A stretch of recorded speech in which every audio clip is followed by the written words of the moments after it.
Hello. I want to review the job fair worksheet and the activities surrounding it. I've just uploaded it in the left-hand menu. First of all, have fun. You're going to start conversations with the people who are the most important in the job game.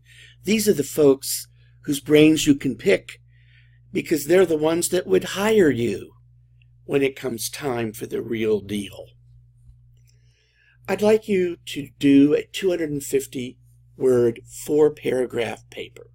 Don't panic. I tell you specifically what should be in each paragraph.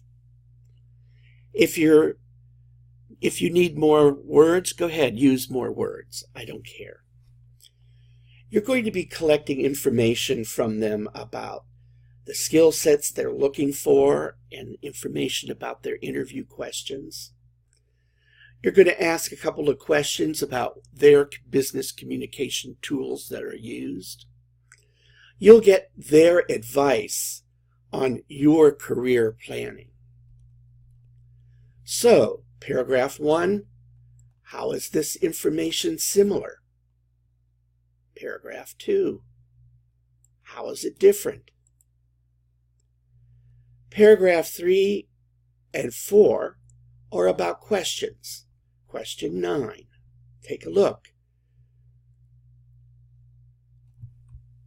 This is considered one of the biggest questions in analytical discussion with students at the university level.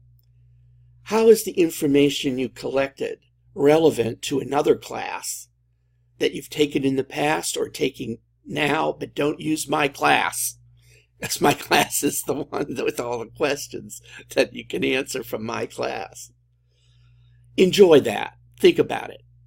They could be gen ed classes you took years ago, or it could be classes that you're taking now, except it's not my class.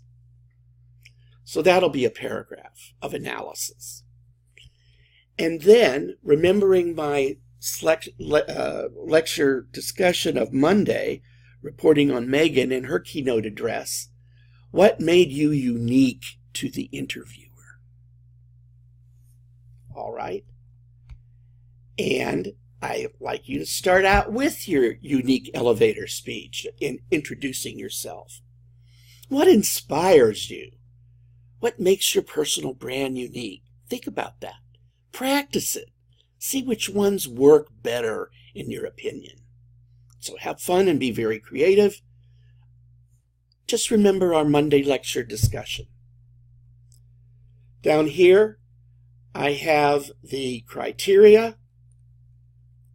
I have the maximum points. Per the syllabus, this is worth 100 points. Well, I hope you enjoy yourselves, and I will be over there, walking around with you, chattering away.